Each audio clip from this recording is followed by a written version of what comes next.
জাহাঙ্গীরনগর বিশ্ববিদ্যালয়ের ভর্তি পরীক্ষা যে বেশ কম্পিটিটিভ হয় এটা আমাদের সবারই জানা, কিন্তু কম্পিটিশনটা আসলে কোন ইউনিটে সবচেয়ে বেশি হয় এ প্রশ্ন যদি করা হয় স্বাভাবিকভাবে কিন্তু উত্তর আসবে সি ইউনিট। কারণ বিগত বছরগুলো আমরা দেখতে পাই একটি ইউনিট অর্থাৎ সি ইউনিটে দেখা যায় এক একটি সিটের বিপরীতে প্রায় 100-এরও অধিক শিক্ষার্থী ভর্তি পরীক্ষা দিয়ে থাকে। অর্থাৎ একটি সিট তোমার সাথে আরও 100 জন, 110 জন, 120 জন, এমনকি 130 জনও ভর্তি পরীক্ষা দিচ্ছে। অর্থাৎ ভর্তি পরীক্ষাটা এবং এখানে একটি সিট নিজের করে নেওয়া বেশ কম্পিটিটিভ। এই সি ইউনিটে যখন থেকে ল ইউনিটের আগমন ঘটলো এবং যেদিন থেকে ল এই সি ইউনিট আন্ডার ভর্তি পরীক্ষা নিয়ে আসছে তখন থেকে কিন্তু এই কম্পিটিশন আরও বেশি বেড়ে গিয়েছে। সো আমরা যদি একটু অ্যানালাইসিস করি তাহলে সি ইউনিটের যে মানবন্টন এবং এই বছর অর্থাৎ 2025-26 শিক্ষাবর্ষে সি ইউনিটের মানবন্টনের ডিটেইলসটা বা কিভাবে কোথায় কত রিকোয়ারমেন্টস আছে এগুলো নিয়ে যত প্রশ্ন আছে সব প্রশ্নগুলো আজ দূর হয়ে যাবে আশা করি। প্রথমে আমরা যদি দেখতে চাই যে সি ইউনিটে আসলে সিট সংখ্যার কত। সি ইউনিটে জেনারেলি সিট সংখ্যা হয়ে থাকে 233 করে, মোট 466টি, অর্থাৎ ছেলেদের জন্য 233 এবং মেয়েদের জন্য 233টি করে মোট 466টি সিট সি ইউনিটে রয়েছে। এবং এখানে আবার লয়ের জন্য আলাদা কিছু সিট রয়েছে। লয়ের জন্য 33টি করে মোট 66টি এবং আইসিএলসি অর্থাৎ তুলনামূলক সাহিত্য সংস্কৃতি ইউনিটের আন্ডারে রয়েছে 20টি করে মোট 40টি সিট। এই হচ্ছে সি ইউনিটের ফ্যাকাল্টি অফ আর্টস অ্যান্ড হিউম্যানিটিজের সিট সংখ্যা। এবার আসি আমরা মার্কস ডিস্ট্রিবিউশনে, অর্থাৎ ভর্তি পরীক্ষাটা আসলে কিসের ওপর হয়ে থাকবে। জেনারেলি বাংলায় 20 মার্ক, ইংলিশে 20 মার্ক, গত বছরগুলোতে এইভাবেই চলে আসছে ভর্তি পরীক্ষা, এবং জিকে অ্যান্ড সাবজেক্ট রিলেটেড টপিকে 40 মার্কসের প্রশ্ন হয়ে থাকে। এখানে আমাদের মূল প্রশ্নটা হয়ে থাকে যে ভাইয়া জিকে এবং সাবজেক্ট রিলেটেড টপিকগুলো আসলে কি কি, কিংবা কিভাবে এটা প্রিপারেশন নিতে হয়, সবকিছু নিয়ে আজকে কথা বলা যাবে। তবে তার আগে আমরা ভর্তি পরীক্ষায় অ্যাপ্লাই করতে হলে আমাদের একটি রিকোয়ারমেন্ট ফিল আপ করতে হবে, সেটি হচ্ছে জিপিএ রিকোয়ারমেন্ট। অর্থাৎ জাহাঙ্গীরনগরের রিকোয়ারমেন্টসের অনেক নিয়ম, তার মাঝে সর্বপ্রথম নিয়মটি হচ্ছে জিপিএ রিকোয়ারমেন্টস। অর্থাৎ সি ইউনিটে যদি আমি ভর্তি পরীক্ষা দিতে যাই, আমি যদি সায়েন্স থেকে হয়ে থাকি টোটাল জিপিএ 8.50 ক্যারি করতে হবে এসএসসি এবং এইচএসসি মিলিয়ে। আর আমি যদি বিজনেস বা হিউম্যানিটিজের হয়ে থাকি আমাকে 7.50 টোটাল ক্যারি করতে হবে। তবে কথা আছে, এখানে শুধু টোটাল ক্যারি করলেই হবে না, আমাকে ইন্ডিভিজুয়ালি এসএসসি এবং এইচএসসিতে মিনিমাম 3.50 পেতে হবে, তবেই কেবল আমি এখানে ভর্তি পরীক্ষায় অ্যাপ্লাই করার সুযোগ পাবো। এরপরে আমরা একটু এই GK and subject related topic কিংবা ভর্তি হওয়ার সময় চান্স পেলে কোন কোন সাবজেক্ট নিয়ে পড়তে পারবো সেগুলো নিয়ে কথা বলি। প্রথমেই আসি আমরা, আমাদের যে প্রশ্নটি ছিল সাবজেক্ট রিলেটেড জিকে বা সাবজেক্ট রিলেটেড টপিকের প্রশ্ন আসলে কি। দেখা যাক এই সি ইউনিটের সাবজেক্টগুলো আসলে কি কি। বাংলা এবং ইংরেজি আমরা জানি নর্মাল সাবজেক্ট, তার পাশাপাশি আছে ইতিহাস, দর্শন, প্রত্নতত্ত্ব, আন্তর্জাতিক সম্পর্ক বা international relations, journalism and media studies, আইন ও বিচার এবং তুলনামূলক সাহিত্য ও সংস্কৃতি। এখানে এই যে টোটাল 3টি, 6টি এবং আরো 3টি, মোট 9টি সাবজেক্ট রয়েছে বা 9টি ডিপার্টমেন্ট রয়েছে। এখান থেকে মূলত তোমার সাবজেক্ট রিলেটেড প্রশ্নগুলো আসবে। যেমন আমি যদি বলতে যাই সাবজেক্ট রিলেটেড এই 40টি প্রশ্নের মাঝে তোমার থাকবে ইতিহাস থেকে কিছু প্রশ্ন, দর্শন থেকে কিছু প্রশ্ন, প্রত্নতত্ত্ব থেকে কিছু প্রশ্ন, আন্তর্জাতিক সম্পর্ক থেকে বা জার্নালিজমের আন্ডারে কিছু প্রশ্ন। এখন প্রশ্ন হতে পারে যে এই প্রশ্নগুলো আসলে কতটা অ্যাডভান্স থাকবে।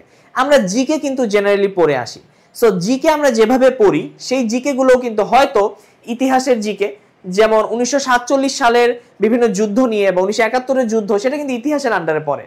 দর্শনের কিছু জিকে আসে, প্রত্নতত্ত্ব জিকে, আন্তর্জাতিক সম্পর্কের জিকে, বিভিন্ন দেশের সাথে অন্যান্য দেশের সম্পর্ক, সুসম্পর্ক বা কূটনৈতিক সম্পর্ক, এই জিকে গুলো আমরা জিকেতে যেরকম পড়ি একই ধরনের প্রশ্ন, শুধুমাত্র এই সাবজেক্টগুলোর আন্ডারে সেই প্রশ্নগুলো এসে থাকবে। এবার আসি আমরা এই রিকোয়ারমেন্টস গুলো আসলে কি কি।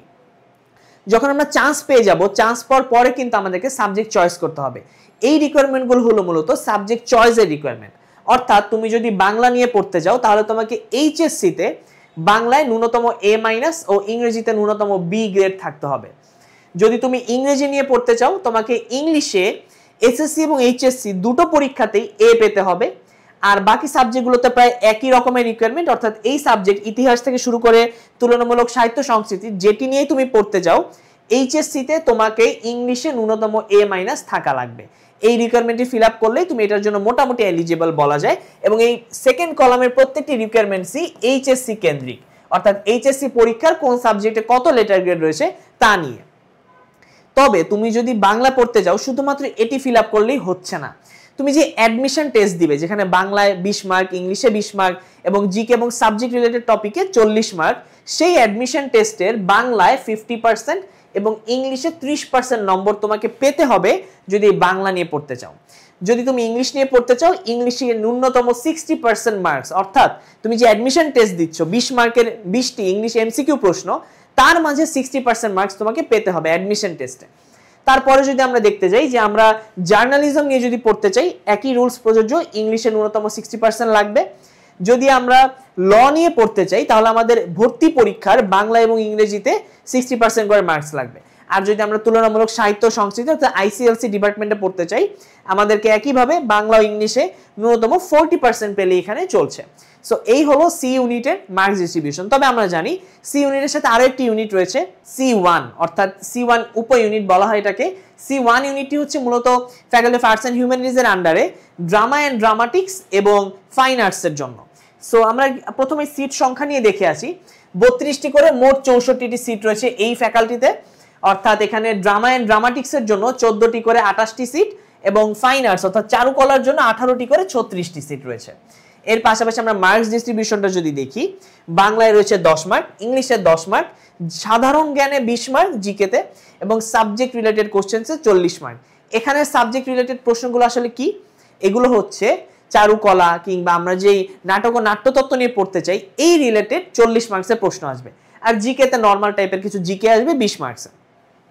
এখানে জিপিএ রিকোয়ারমেন্টটা অনেকটাই শিথিল, বলা যায় C1 ইউনিটের জিপিএ রিকোয়ারমেন্ট সবচেয়ে শিথিলতম একটি। কারণ এখানে তুমি যেই বিভাগেরই হও, সায়েন্স, কমার্স কিংবা হিউম্যানিটিজের, তোমাকে টোটাল জিপিএ 7.50 থাকলেই হচ্ছে, যেখানে মিনিমাম 3.50 এসএসসিতে এবং 3.50 এইচএসসিতে যদি থাকে তবে তুমি অ্যাপ্লাই করে ফেলতে পারবে। এরপরে যদি আমরা দেখি যে C1 ইউনিটের সাবজেক্টের রিকোয়ারমেন্ট আসলে কি, অর্থাৎ নাটক ও নাট্যতত্ত্ব যদি তুমি পেতে চাও বা পড়তে চাও এই ডিপার্টমেন্টে, বাংলা সহ অন্য যে কোনো একটি বিষয় ন্যূনতম বি গ্রেড লাগবে এইচএসসিতে, এবং তুমি যদি চারুকলায় পড়তে চাও বাংলা ও ইংরেজিতে ন্যূনতম বি গ্রেড লাগবে। অর্থাৎ তোমার যেই সাবজেক্টই পড়তে চাও বাংলা ও ইংরেজিতে মোটামুটি ন্যূনতম বি গ্রেড থাকলেই চলছে। আর এখানে ভর্তি পরীক্ষা আলাদা কোনো রিকোয়ারমেন্টস নেই। তবে হ্যাঁ, তুমি যদি C1 ইউনিটের অন্তর্ভুক্ত যে বিভাগ সমূহ রয়েছে সেখানে ভর্তি পরীক্ষা দিয়ে ভর্তি হতে চাও, তোমাকে দুটো স্টেপে ভর্তি পরীক্ষা দিতে হবে। প্রথমত C1 ইউনিটের এমসিকিউ পরীক্ষা, যে এমসিকিউ এবং ব্যবহারিক পরীক্ষা হবে এমসিকিউ পরীক্ষার পরে, অর্থাৎ তোমাকে এমসিকিউ পরীক্ষা পাস করতে হবে এবং ব্যবহারিক পরীক্ষা পৃথকভাবে পাস করতে হবে, এবং তোমাকে 20 নম্বরের একটি ব্যবহারিক পরীক্ষা হবে, এবং তোমার যে ব্যবহারিক পরীক্ষাটি হবে সেখানে তোমাকে ন্যূনতম 40% মার্কস পেতে হবে। অর্থাৎ 20 মার্কের ব্যবহারিক পরীক্ষায় 40% মার্কস যদি পাও তবেই তুমি C1 ইউনিটে পড়াশোনা করার সুযোগ পাচ্ছ। এই গেল আমাদের জাহাঙ্গীরনগর বিশ্ববিদ্যালয়ের one of the most competitive departments. একটি হচ্ছে সি ইউনিট, একটি হচ্ছে C1 ইউনিট। এখানে C1 ইউনিটে কিছুটা ভর্তি রিকোয়ারমেন্ট শিথিল হয়, বেশিরভাগ স্টুডেন্ট কিন্তু C1 ইউনিটে ভর্তি পরীক্ষা দেয়। আর সি ইউনিটে প্রতি বছর যেন কম্পিটিশন একটু একটু করে বেড়েই চলছে। তাই এখন থেকে প্রস্তুতি শুরু করে দাও, কেননা জাহাঙ্গীরনগরের কম্পিটিটিভ ডিপার্টমেন্ট অর্থাৎ C unit, C1 unit under যে ডিপার্টমেন্টগুলো রয়েছে এখানে ভর্তি পরীক্ষা কিন্তু অনেক বেশি কম্পিটিটিভ হয় এবং অনেক স্টুডেন্ট একটি মাত্র সিটের জন্য লড়াই করে। সো আজ থেকে শুরু করে দাও তোমার জাবি প্রিপারেশন। তোমাদের সবার জন্য শুভকামনা রইল।